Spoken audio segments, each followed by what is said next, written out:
Well, greetings and God bless. Welcome to another episode of Pastor Mike, Dynamic Voices for a Diverse Church, powered by The Witness, a Black Christian collective. I'm your host, Tyler Burns. You can follow me on Twitter and X at BurnsClan. Please follow at your own risk.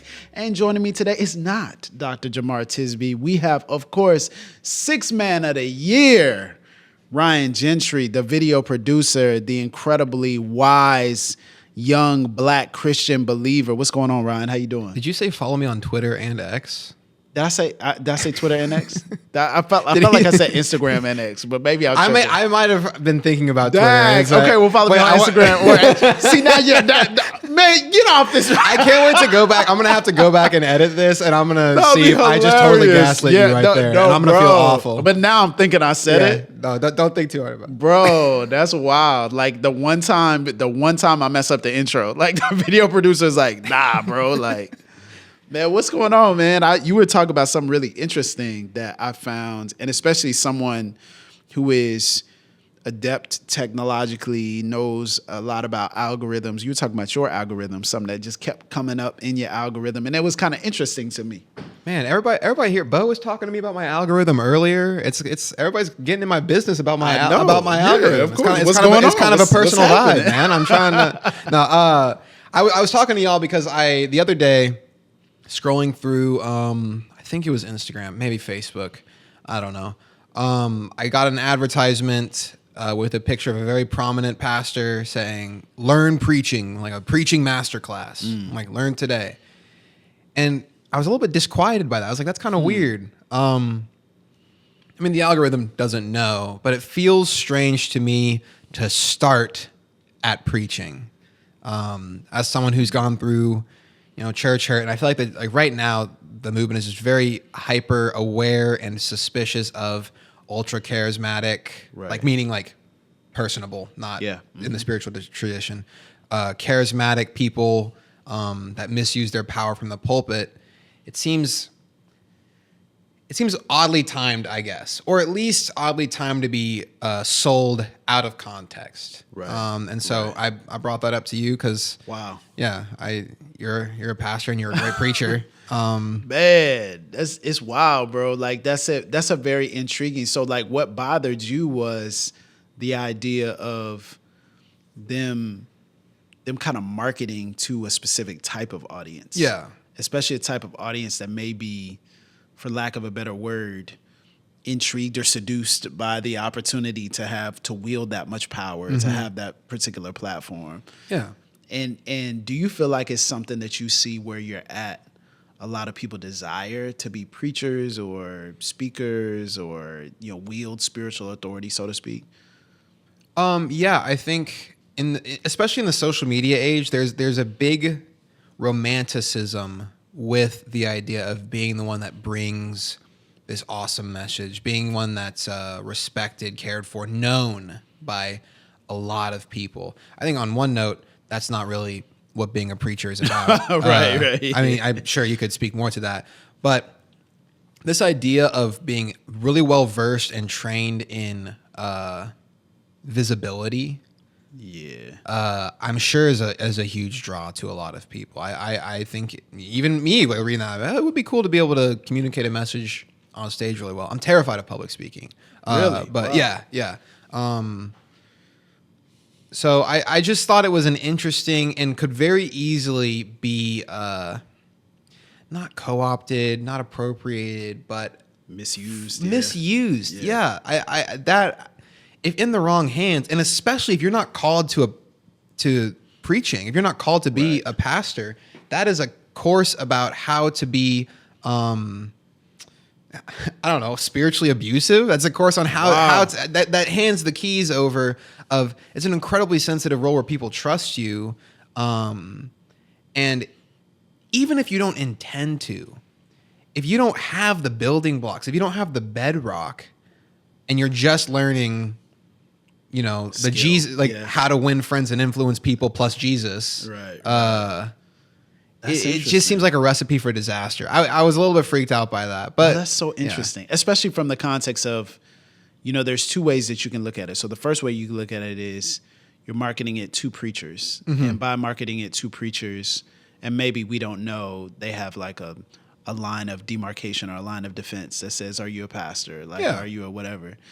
But there's this idea of improving your own skill, like, and doing that in a way that's much more cost effective than, 3-year seminary or whatever it may be. Then there's the flip side, which is if it's open to anyone, it's like, well, how could this be used to be like, well, you have a tremendous gift that you've honed and developed, and maybe your gift, you can develop it to beyond your pastor, beyond your spiritual leader, you're beyond your spiritual authority. And at the end of the day, you use and wield that for your own personal ambition, your own personal advancement. That's fascinating, bro. My conception of preaching is so much different. I love preaching. Mm-hmm. I've said many times. You're good at it. I love to do like a Black preaching podcast. Like, I absolutely love that, audio doc style, all the above. Like, it's one of my dreams to do. I nerd out on it. I have, my polarities of preaching where I kind of try to listen to as many people as I possibly can in as many different styles as I possibly can. So right. I listen to, a PCUSA pastor, a PCA pastor every week. I listen to a Black Baptist pastor. I listen to a more non-denom name that people would know. I listen to 4, 5, 6 different pastors every single week. Everybody from Barbara Brown Taylor to, Darius Daniels. So I kind of, but bro, like my stance on preaching, excuse me, my stance on preaching has shifted so much, I think mainly because I realize how little one sermon does. Like, the ability to put words together and the ability to communicate in one sermon, I think people overestimate one sermon, and I think they underestimate a life lived consistently. I would agree with that. And then how sermons can build on a life that's consistently lived. And I'm shocked today how easy it is to get into the pulpit. Like, it's super easy. I had a 19-year-old come to me recently. Well, I think he's, 21? Yeah, I think he's 20, 21. A young adult, yeah. Yeah, young adult. And he doesn't go to my church, but he knows me. He's got friends that go to my church. He's like, Pastor, I really feel like God is calling me to preach. I was like, word? I was like, how you know? This was like a gas station. It was like 9:30 at night. Like, it was so random. Like, he just walked up on me. I was like, oh, what's up, man? What's going on? So I know who he is. So I'm like, yo, what's happening? He's like, man, Pastor, I feel like I'm ready to preach. I was like, really? I was like, man, well, what makes you think that? Well, I'm just getting all this revelation from God. And I'm like, oh, okay. He's like, what do you think? And I was like, man, you want my honest opinion? He's like, yeah. I was like, man, run. He was like, what? Yeah. I was like, bro, run from that. He was like, what do you mean? Like, I was like, just because you're getting revelation from God, that's like what every Christian is supposed to be getting.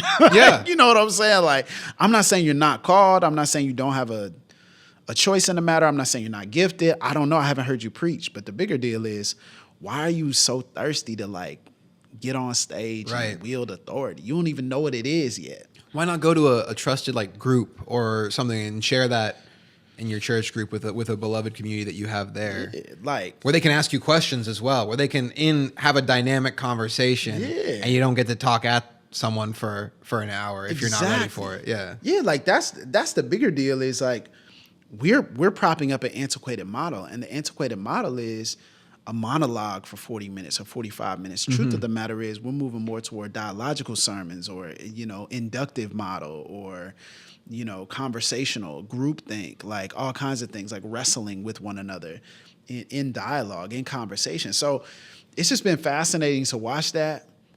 And I know, like, from a pastoral perspective, I know there's some pastors who maybe can't afford seminary, can't afford, like, Bible college or certain training. It'd be a great resource for them. And it'd be a great resource for them. On the flip side, man, I've kind of found that it's best to discover and develop that gift out of the gutter, man.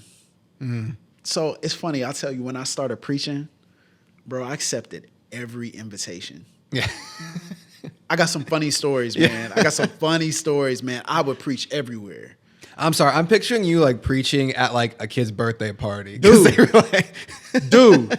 Literally. Anything, yeah. Like I would do, anybody asked me to do anything, I'd do it, bro. I did street preaching for a while. Like not the yell at you, like they would set up like a little space and like you would have an audience that'd be passing by, you preach. I did nursing homes. I did boys and girls clubs. Like nursing homes was wild. Yeah. Like I would be there and not, I'd be their chapel speaker. Yeah. I did boys and girls clubs. I did youth events. I did events where I had to drive 45 minutes, got paid nothing. We should have had you at my chapel back home in Dude, Arizona. I would have come out there. I would just come out there and just preach, like preach a 20-minute message. Like I would have, and like it was more so like I have to hone and find out. Someone told me a long time ago, you're not going to be able to find your voice through someone else. Ooh. And you're not going to be able to find That's a word. Your gift and the way in which your gift is structured. The only way you find it out is through practice, through reps. And so I was like, okay, I got to get to 100 sermons as quickly as possible. You know what I'm saying? Like just to be able to, but it wasn't really the big audiences for many years. It was more, I had to deal with people who rolled their eyes. I had to deal with people who walked out. I had to deal when I preached in difficult topics. I had to deal when my mic didn't work. I had to deal when I had no mic. I had to deal with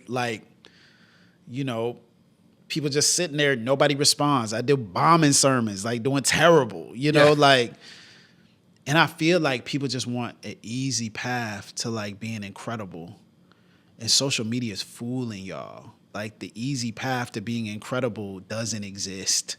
I was going to ask that question of, do you think that social media has changed the landscape to where these churches are looking for the sermon? Yeah. Like you were saying, the individual message matters less now, but do you think everybody is falling into this desire to be as sharp of a pastor and a speaker as possible so they can get the viral moment, so they can get the retweetable moment? That's it right there. And I mean, for many people, the sharpening of your craft, especially in preaching, is healthy, it's good, it's necessary. Absolutely. I find that you do it best in the context of community. I don't know.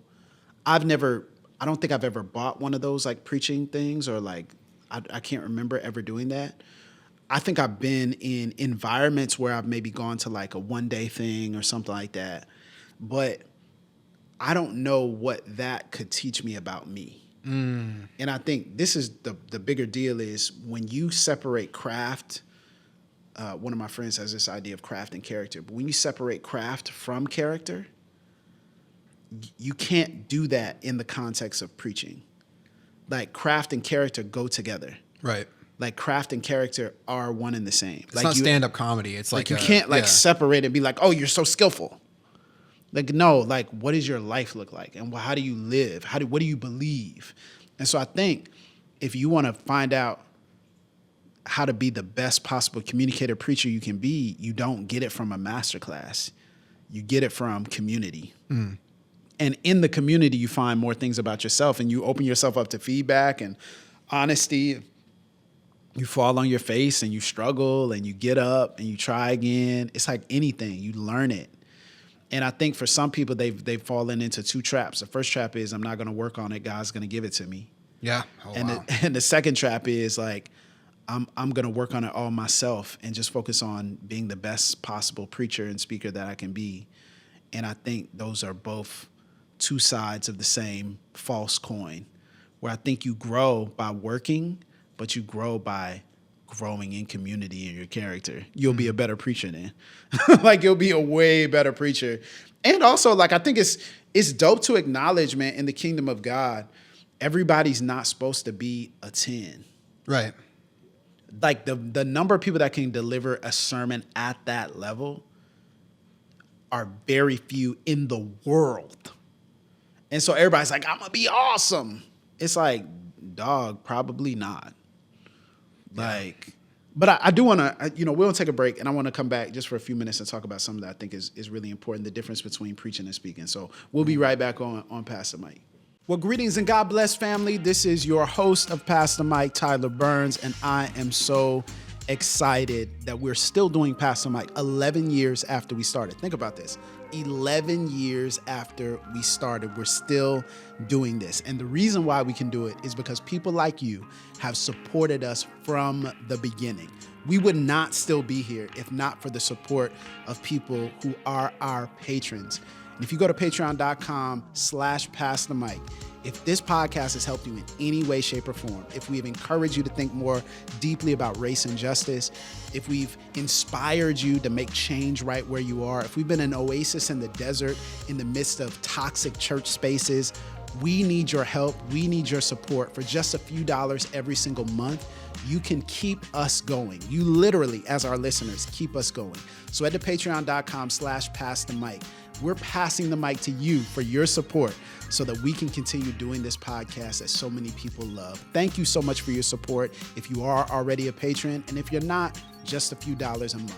Thank you so much. You mentioned before we went on the break that there's a difference between preaching and speaking. Mm-hmm. Can you kind of walk me through that? Yeah. I think, preaching requires something. It's a spirit-inspired, God-inspired act. And I think for many people, what has happened is we stand in the pulpit and we speak, we don't preach. Mm. And I think it's just separate. Like I sense preaching, like when I preach at my church, I don't preach. I know people watch online. I don't preach for the online audience. Like I preach for the people who are in community to form them into a community that matters. Yeah. And if people watch online, they glean something from the overflow, but I just don't set it up like a normal sermon. Like if I was going somewhere else, like I set up more in the sermon of like, this is our community. It's kind of like an in-house conversation. Here's some things you need to watch out for. Here's some things we need to manage. Here's some things we need to pay attention to. This is how God is speaking to us. Mm. And from the context specifically of the word. But speaking, man, I think everybody should learn how to communicate effectively. That's what my issue with the advertisement that kind of sent me down this rabbit hole was. I feel like effective communication is a skill that everybody should know. Everybody should know how to effectively communicate. Everyone. I think the idea of preaching being such a spiritually vulnerable and open role that you serve in someone's life, because it's so tied with being pastoral, it's great to train people to be a good speaker, because if someone's got wisdom that they need to share, awesome that they can effectively communicate that. Preaching requires like an immense amount of presence, but effective communication, you're great at that. You're a great preacher. You're also just in general, we're communicating right now. You're a great speaker. And I saw you posted right by one of those ads that I saw. It was intentional. An encouraging post from Tyler Burns, who's teaching speaking. So can you tell me you're running like a speaking workshop? Oh yeah, man. No, thank you for bringing that up, man. Yeah, I have actually been running back and forth from this and away from this and back to this for about 10 years. Wow. Yeah, literally 10 years. I've had this dream of starting something called the Speak Up Lab. When I was 19, I had this existential crisis about what God had called me to do. And so I fasted for 3 days. I thought that was like the only thing you're supposed to do when you want to hear from God. And I didn't know what I was doing. It was the first time I fasted like at that length. And then at the end of the fast, I was just expecting like God to like strike me with a lightning bolt, like tell me what I was supposed to do. But I sat down and I started writing. And I remember where I was at the kitchen table, and I wrote out this purpose statement for my life, that I've been called to speak the truth clearly, beautifully, and unashamedly across all forms of media. And that was my purpose statement. Then I started writing down all the places where it could be, like video, TV, radio. Back then it wasn't podcasts, but like, magazine articles, books, whatever. And pretty much everything that I've written down, like I've done. Like it was the idea. Like, so interpretive the dance? Have you done any interpretive dances? I have, absolutely. Oh my interpretive goodness. dance. What? Like, bro, I'm dead serious. Yeah. You on Broadway? Like, bro, I've like communicated in so many different ways. And it was like, okay, God has called me to speak up. So I had this idea 10 years ago called the Speak Up Lab. And it's taken me 10 years to get the courage to do it, bro. I just want to help people speak up, and I want to help people find their voice and use it well. And specifically, a secondary aim has been, I want to discover and develop the next generation of compelling communicators. Like, I want to teach people how to be a compelling communicator. And for me, it started with the next generation. So in December, I'm doing it in my city, and it's the first workshop. It's already gotten a tremendous response. That's actually blowing me away. But it's going to be for 12 to 18-year-olds in Pensacola. And we're just going to take them through 3 hours of how I built the bare bones foundation, the pillars of becoming a compelling communicator, and trying to share with them what it looks like, but also training them right there how to do it. And there's some other cool things we're going to do that they don't know about. But it's starting by giving back to them. And the whole point is, I'm not really preparing you for a stage or a platform. I'm preparing you for life. Yeah. Which is, everybody needs to know how to communicate, whether that's your job interview, conflict de-escalation, whether that's when you need to advocate for yourself, advocate on behalf of someone else.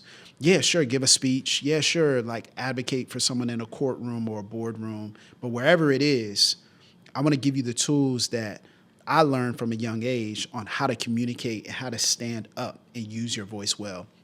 So we're going to do that, and it's a lot of fun, man. And then we'll see where it goes, and we'll see where we take it. But I really believe that everybody should know how to do this. Absolutely. Everybody should know how to communicate effectively. Everybody. You don't ever have to preach a sermon, stand on a stage. And I think the barriers, especially for our culture and our community, have been so high that I'm like, man, let me bring it down as low as possible and try to make it. I mean, now, man, this isn't even public, but at the time of this recording, we just got a sponsorship last night. Oh, that's awesome. Which is incredible. So yeah. Now, like, over 24 of the participants will be able to do it for half off. You know, like, wow. It's just, and it's not even that much money, but like still, like, it's like, okay, it cuts it in half. So instead of $40, it's $20, which is going to give people the opportunity to be a part. So I'm just really excited, man, to be able to do that. Now that right there, I'm like, yeah, I love that. Preaching, I feel like, man, we got to, if you're not doing it yet, man, we got to sit down and walk with each other for a couple of years. Absolutely. Like, to figure, I feel like there's almost a parallel to like sports. I feel like a lot of times someone who doesn't get off the bench or that sort of thing, they have this mentality of like, oh, if coach would only give me a shot, if I got my shot, if I got my look, then I'd be able to perform well. I feel like what's needed is fundamentals. You need your bedrock. You need to have balance. You need to know how to handle the ball. You need to know how to step up, how to run the plays. Yeah. And instead of starting at let's do what the pros do, it's like, bro, start on your high school team. You know, start in college. It's so wild to me. People want to stand on a platform and preach on a stage and don't want to talk to their own neighbor. Mm-hmm. I don't believe you. I don't believe you love this thing as much as you say you do. Because you say you want to stand and proclaim. No, that's an adrenaline rush to stand in front of however many people. It's a dopamine hit to stand in front of those people and be like, wow, seen. That was awesome. To be seen, but you don't even know the neighbor across the street. Like, you haven't even tried. You don't know the people at your gym. You don't know the people in your kid's school. You don't know bro, I don't believe you. Like, this is, but you can get into that over the course of years. But if I give you like a little preaching workshop, you might take that and run with it and do whatever, or you might misuse it for the wrong reasons.